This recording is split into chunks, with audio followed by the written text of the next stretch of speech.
Hello and नमस्ते, तपाईहरु सबैजनालाई मेरो च्यानलमा स्वागत छ।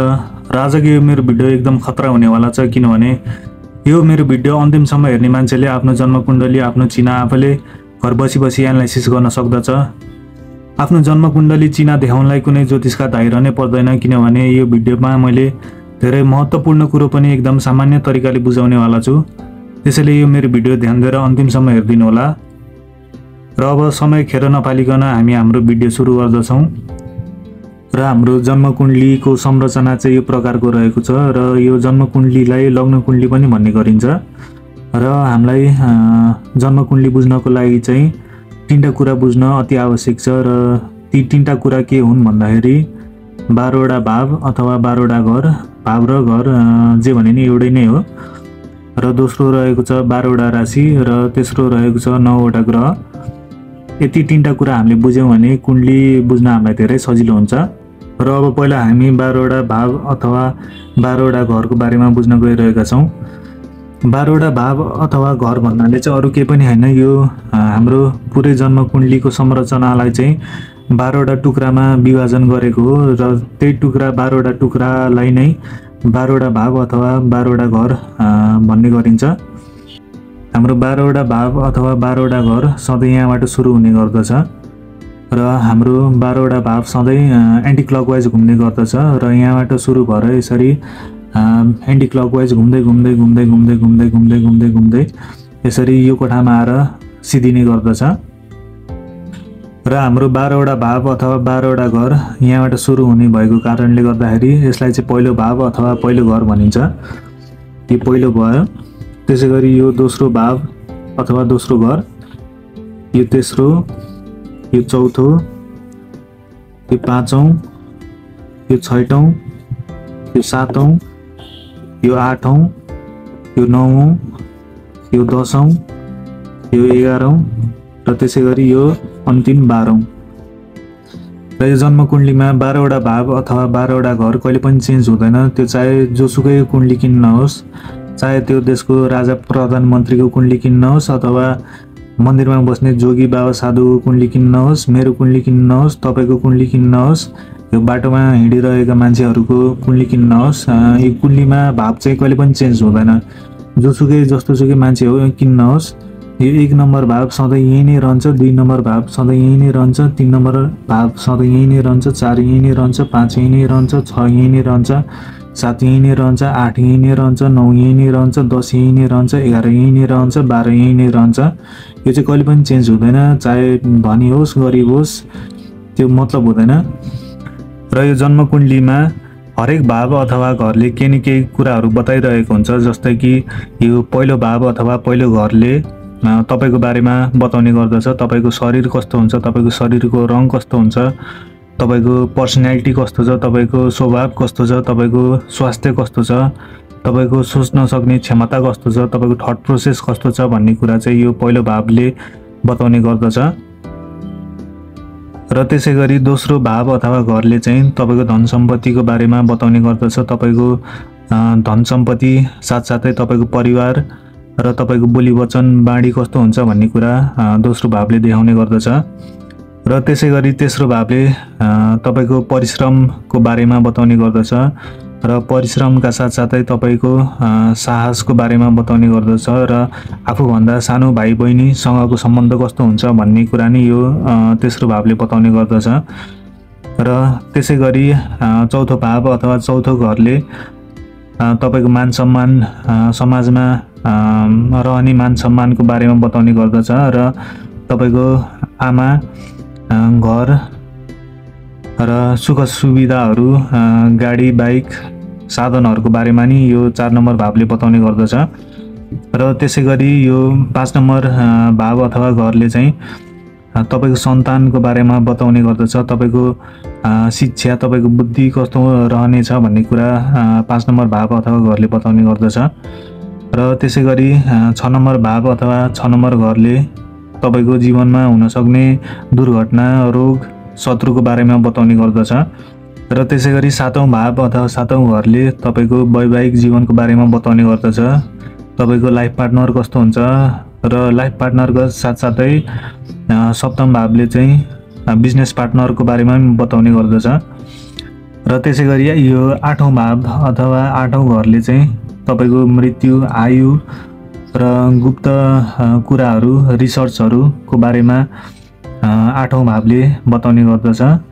र त्यसै गरी 9औं भावले चाहिँ तपाईको भाग्य, तपाईको धर्म, तपाईको गुरु, तपाईको उच्च शिक्षा, तपाईको तीर्थयात्राको योगहरू कस्तो रहन्छ भन्ने कुरा 9औं भावले देखाउने गर्दछ। र त्यसै गरी 10औं भावले चाहिँ तपाईको कर्मको बारेमा बताउने गर्दछ। तपाईको काम पेसा कस्तो रहनेछ, तपाईको सामाजिक प्रतिष्ठा कस्तो रहनेछ र साथसाथै तपाईको सरकारी जागिरको योग छ कि छैन भन्ने कुरा यो 10औं भावले देखाउने गर्दछ। र त्यसै गरी 11औं भावले चाहिँ तपाईको आय आम्दानी कतिको रहनेछ भन्ने कुरा देखाउने गर्दछ र आफूभन्दा ठुलो दाइ दिदीहरूसँगको सम्बन्ध कस्तो रहनेछ भन्ने कुरा नि 11औं भावले देखाउने गर्दछ। र त्यसै गरी अन्तिम भाव 12औं भावले चाहिँ तपाईको ऋण, लोनहरू, तपाईको जीवनमा घट्न सक्ने लसहरू र हस्पिटल खर्चहरूको बारेमा चाहिँ 12औं भावले बताउने गर्दछ। र यो हाम्रो जन्मकुण्डलीमा चाहिँ 3टा भावलाई चाहिँ नराम्रो मानिन्छ र ती 3टा भाव कुन हुन् भन्दाखेरि यो सुरुमा चाहिँ 6औं भाव, त्यसपछि यो 8औं भाव र त्यसपछि यो 12औं भाव हो।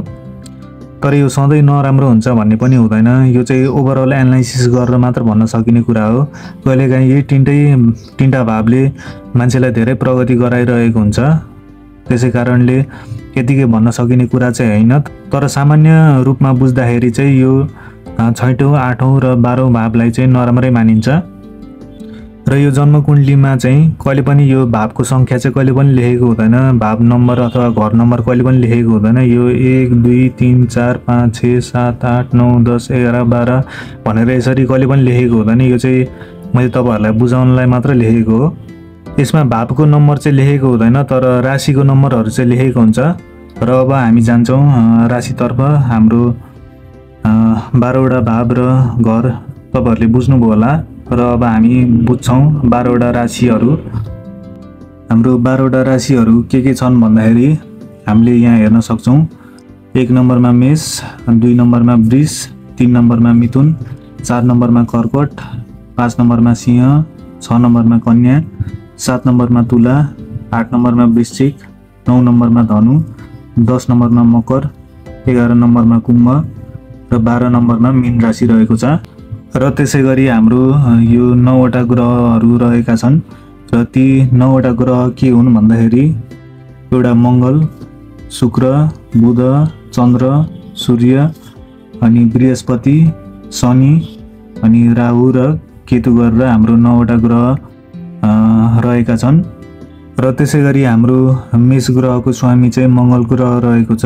र त्यसै गरी वृषको शुक्र ग्रह, र त्यसै गरी मिथुनको बुध ग्रह, र कर्कटको चन्द्र ग्रह, सिंहको सूर्य ग्रह, कन्याको बुध ग्रह, तुलाको शुक्र ग्रह, वृश्चिकको मङ्गल ग्रह, धनुको बृहस्पति ग्रह, मकरको शनि ग्रह, कुम्भको शनि ग्रह र मीनको बृहस्पति ग्रह। र यो राहु र केतुको चाहिँ राशि हुँदैन, किनभने यो दुईटा चाहिँ पापी ग्रह मानिन्छन्। र यो हाम्रो जन्मकुण्डलीमा चाहिँ कुन राशिको ग्रह कुन हो भन्ने कुरा जान्न एकदम जरुरी छ। र साथसाथै यो कुन राशि कुन नम्बरमा पर्छ भन्ने कुरा जान्न पनि एकदम जरुरी छ। किनभने हाम्रो यो जन्मकुण्डलीमा चाहिँ यो यसरी यो भाव नम्बर कहिले पनि लेखेको हुँदैन। यो चाहिँ मैले तपाईँहरूलाई बुझाउनलाई मात्र लेखेको हो।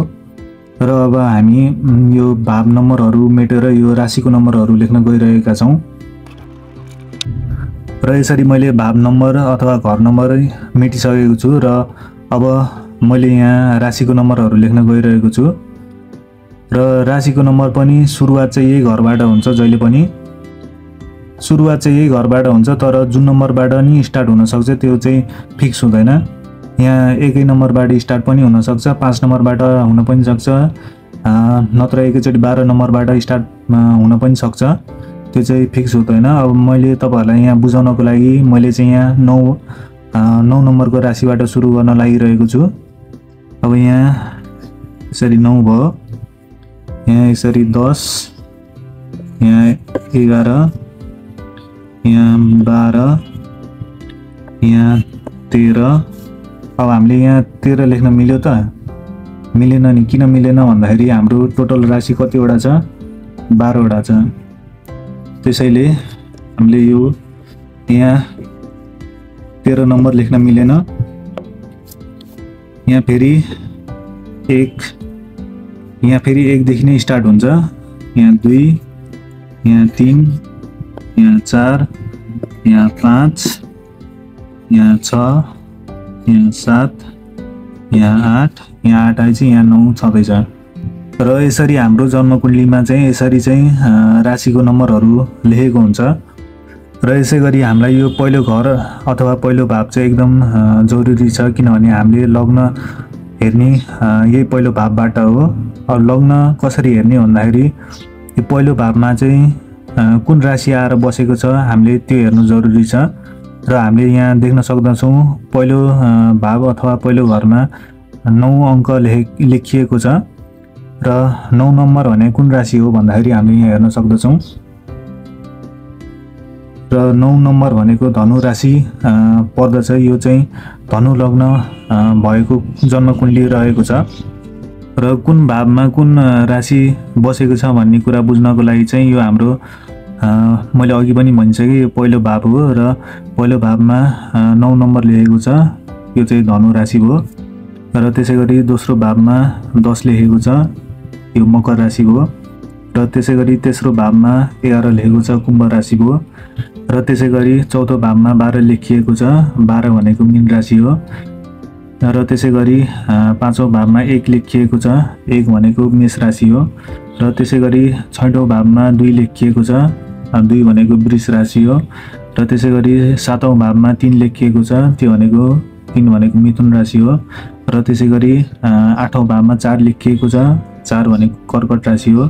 र त्यसै गरी 9औँ भावमा 5 लेखिएको छ, 5 भनेको सिंह राशि हो। र त्यसै गरी 10औँ भावमा 6 लेखिएको छ, 6 भनेको कन्या राशि हो। र त्यसै गरी 11औँ भावमा 7 लेखिएको छ, 7 भनेको तुला राशि हो। र त्यसै गरी 12औँ भावमा 8 लेखिएको छ, र 8 भनेको वृश्चिक राशि हो।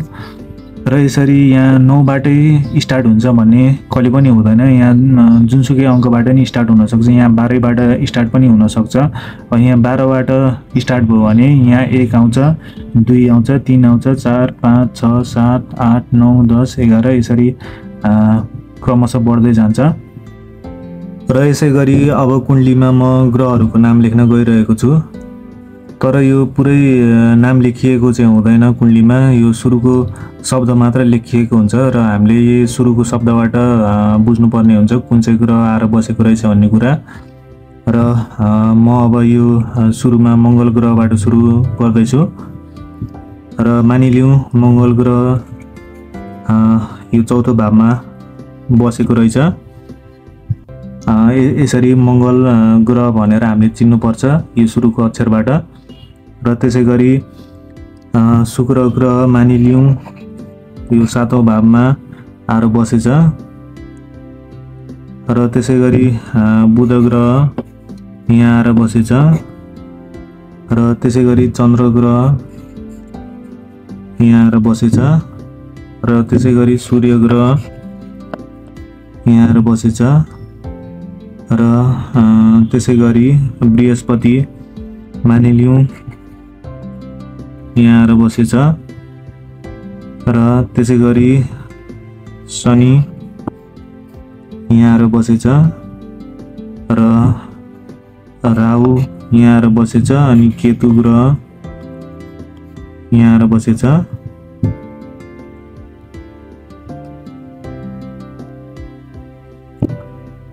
र हामीले हेर्न सक्दछौँ यहाँ 9वटा ग्रह भइसकेको छ। यहाँ एउटा, दुईटा, तीनटा, चारवटा, पाँचवटा। यहाँ शुक्र ग्रह, यहाँ शुक्र ग्रह हो। यहाँ त्यसै गरी राहु, बृहस्पति, बुध, त्यसपछि यहाँ आएर शनि ग्रह बसेको छ। र यसरी कुण्डलीमा मैले अब सबै ग्रहहरू छरेर लेखेको छु। तर कहिलेकाहीँ मान्छेहरूको कुण्डलीमा एउटै भाव अथवा एउटै घरमा यसरी ग्रहहरू छरेर बसेको हुन्छ भन्ने हुँदैन। एउटै भाव अथवा एउटै घरमा दुईटा अथवा दुईटाभन्दा बढी ग्रहहरू पनि आएर बसेको पाइन्छ। र त्यस्तोलाई चाहिँ युति भनेर भनिन्छ। त्यसरी एउटै घर अथवा एउटै भावमा दुईटा अथवा दुईटाभन्दा धेरै ग्रहहरू आएर बसेमा र यति नै रहेको छ हाम्रो जन्मकुण्डलीको बारेमा। तपाईहरूले धेरै कुरा बुझिसक्नु भएको छ। तपाईहरूले 12वटा भाव अथवा 12वटा घरको बारेमा बुझ्नुभयो। तपाईहरूले हरेक भाव अथवा हरेक घरले तपाईहरूको जिन्दगीको बारेमा कुन कुन कुरालाई जनाउँछ भन्ने कुरा बुझ्नुभयो। त्यसै गरी तपाईँले 12वटा राशिको बारेमा बुझ्नुभयो र त्यसै गरी तपाईँहरूले 9वटा ग्रहहरूको बारेमा बुझ्नुभयो। र जन्मकुण्डलीमा चाहिँ बेसिक कुरा चाहिँ यति नै हो। 12वटा भाव अथवा 12वटा घर, 12वटा राशि र 9वटा ग्रह। र अब अर्को भिडियोमा मैले तपाईहरूलाई ग्रहहरूको डिग्रीको बारेमा, ग्रहको दृष्टिको बारेमा र राशि र लग्न बीच के भिन्नता छ भन्ने कुरा चाहिँ म तपाईहरूलाई अर्को भिडियोमा बताउने छु। र आजको भिडियोमा चाहिँ यति नै। र तपाईहरूलाई मेरो यो भिडियो कस्तो लाग्यो कृपया कमेन्ट गरिदिनु होला र मेरो भिडियो लाइक, शेयर, सब्सक्राइब गर्न नबिर्सिदिनु होला। र यति भन्दै मैले मेरो भिडियो यहीँ टुङ्ग्याएको छु। धन्यवाद।